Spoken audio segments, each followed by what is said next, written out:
Good morning everyone. आज का मेरा जो चैप्टर है वो है प्रकाश संश्लेषण। इसमें मैं आपको एमसीक्यूज के थ्रू बहुत सारे कॉन्सेप्ट क्लियर कराऊंगी। लेकिन आज का सत्र या आज का सेशन शुरू करने से पहले चंद लाइनें। कोशिश करने वालों की कभी हार नहीं होती, लहरों से डरकर नौका पार नहीं होती। नाउ लेट्स स्टार्ट फोटोसिंथेसिस या प्रकाश संश्लेषण। सबसे पहले प्रकाश संश्लेषण दो चीज़ों से मिलकर बना है। प्रकाश यानी लाइट, संश्लेषण यानी सिंथेसिस। लाइट के माध्यम से कुछ चीज़ बनाना। मेनली क्या बनेगी, हम प्लांट की बात कर रहे हैं तो प्रकाश संश्लेषण में लाइट के माध्यम से क्या बनेगा, भोजन या कार्बोहाइड्रेट बनाना।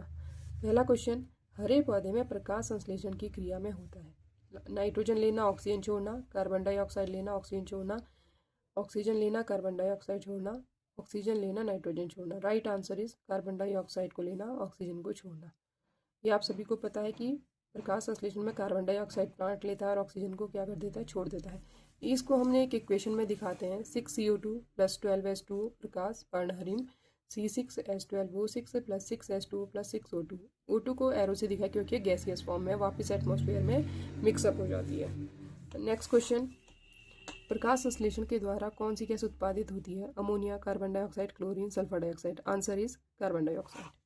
नेक्स्ट, निम्नलिखित गैसों में से कौन प्रकाश संश्लेषण की क्रिया के लिए आवश्यक है, बिना ऑप्शन देके CO2।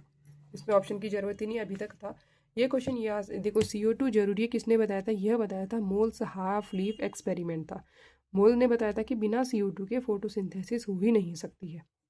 ठीक है, अगला क्वेश्चन, ऑक्सीजन जो प्रकाश संश्लेषण से उत्पन्न होती है कहाँ से आती है। देखो, ऑक्सीजन आती है जल से।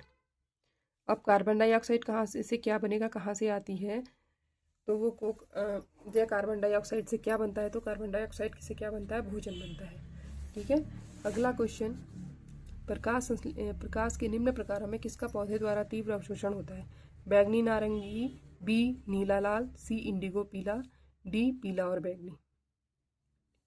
राइट आंसर इज नीला और लाल। नीले और लाल रंग का एब्जॉर्प्शन क्या होता है, फोटोसिंथेसिस में वो तीव्र प्रोडक्शन के लिए होता है।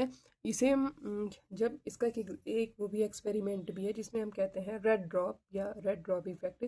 जब प्लांट्स को 680 एंगस्ट्रॉन से ज़्यादा, 680 नैनोमीटर से ज़्यादा की लाइट दी जाती है या तो क्या होता है, उसमें फोटोसिंथेसिस की दर इकट्ठे गिर जाती है। ठीक है, वो सबसे ज़्यादा किस में होता है, ब्लू और रेड रीजन में दिखाया गया है।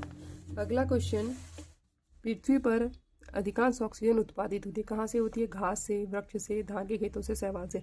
जिस बच्चे ने नहीं पढ़ा, जिस बच्चे को थोड़ा कम संज्ञान है, वो कहेंगे अरे पेड़ों से हमें सबसे ज़्यादा ऑक्सीजन मिलती है। पेड़ तो हमें बहुत, फोटोसिंथेसिस में पेड़ ही सुना है, या धान के खेतों से, लेकिन ये दोनों ही रॉन्ग है, घास भी रॉन्ग है। सबसे ज़्यादा हमें ऑक्सीजन क्या प्राप्त होती है, शैवाल से प्राप्त होती है।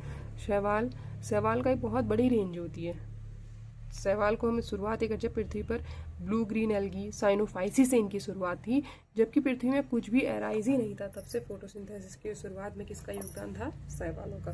तो पृथ्वी पर कुल प्रकाश संश्लेषण का 90% भाग जलीय पौधे व शैवाल के द्वारा होता है। इसमें 85% समुद्र में होता है और 5% नदी तालाब में होता है। हरे पौधे प्रकाश संश्लेषण की क्रिया में CO2 का अवशोषण, कार्बोहाइड्रेट व ऑक्सीजन का उत्पादन होता है। नाउ, प्रकाश संश्लेषण होता है रात्रि में, दिन रात में, दिन में या रात्रि में, केवल दिन में। अब इसमें भी देखिए, साइंस एक ऐसा सब्जेक्ट है आपके जब तक कॉन्सेप्ट उसमें क्लियर नहीं होंगे आप उसमें तुक्का नहीं लगा सकते हैं, क्योंकि कुछ भी चीज़ बोलने के लिए हमारे पास एक सटीक हमें नॉलेज होना चाहिए। अब जिसको आता है तो आंसर बदल, लेकिन जैसे मतलब जो बच्चे थोड़ा अभी स्टार्टिंग में है वो क्या आंसर लगाएंगे, वो लगाएंगे केवल दिन में, लेकिन इसका ये आंसर नहीं है।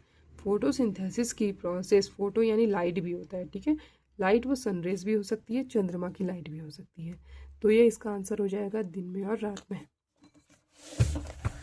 नेक्स्ट क्वेश्चन, प्रकाश संश्लेषण हरे पौधे में होने वाली एक क्रिया है जिसमें वे भोज्य पदार्थों का निर्माण करते हैं। इस क्रिया में प्रकाश ऊर्जा प्रदान करते हैं। प्राकृतिक रूप से पौधे सूर्य के प्रकाश से ही ऊर्जा ग्रहण करते हैं, किंतु समुद्री शैवाल चंद्रमा के प्रकाश में यह क्रिया करते हैं। तब विद्युत प्रकाश में भी पौधों में प्रकाश संश्लेषण की क्रिया होती है। जैसे मैंने अभी आपको बताया था कि कितने परसेंट, 90% जो फोटोसिंथेसिस होती है वह शैवाल से होती है। इसमें 85% समुद्र से होती है, यानी 85% जो हमारी फोटोसिंथेसिस होती है वो किसके द्वारा होती है, चंद्रमा के द्वारा। रात्रि में होती है। ठीक है, अगला क्वेश्चन है पेड़ व पौधों का खाना तैयार करने की प्रक्रिया कहते हैं सिंथेसिस। देखिए फोटोसिंथेसिस है वो इसलिए हमने कहा क्योंकि लाइट में क्या करें अपना भोजन बना रहे हैं। अगला क्वेश्चन वह क्रिया जिसके द्वारा पौधे अपना भोजन तैयार करते हैं क्या कहलाती है? फोटोसिंथेसिस। प्रकाश संश्लेषण होता है न्यूक्लियस में, माइटोकॉन्ड्रिया में, क्लोरोप्लास्ट में, पेरोक्सिसोम में। ये बहुत ही इंटरेस्टिंग क्वेश्चन है। इसका जो answer right answer is chloroplast में। क्लोरोप्लास्ट नामक हरे रंग के लवण में जैव रासायनिक क्रिया प्रकाश संश्लेषण द्वारा संपन्न होती है। नेक्स्ट क्वेश्चन प्रकाश संश्लेषण हेतु सर्वाधिक क्रियाशील प्रकाश कौन सा है? बैगनी प्रकाश, लाल प्रकाश, नीला प्रकाश या हरा प्रकाश? इसमें राइट आंसर इज लाल प्रकाश। प्रकाश संश्लेषण का प्रभाव पर प्रकाश के प्रभाव 3 प्रकार से होता है। यह इंटेंसिटी, प्रकाश के क्वांटिटी या क्वालिटी, उसके अंतराल तीनों से प्रभावित होता है। दुर्बल प्रखरता के प्रकाश में संभवतः पर्णरंध्रों के न खुलने से तथा गैसीय वितरण दर बहुत धीमी होने के कारण प्रकाश संश्लेषण की क्रिया नहीं होती है। जैसे प्रकाश की तीव्रता बढ़ती है प्रकाश संश्लेषण की क्रिया शुरू हो जाती है तथा गति प्रारंभ करती है। विभिन्न तरंगदैर्ध्य के प्रभाव के संबंध में अधिकतम प्रकाश संश्लेषण लाल तरंगदैर्ध्य यानी 650 नैनोमीटर, द्वितीयम अधिकतम जो होता है 475 नैनोमीटर में होता है।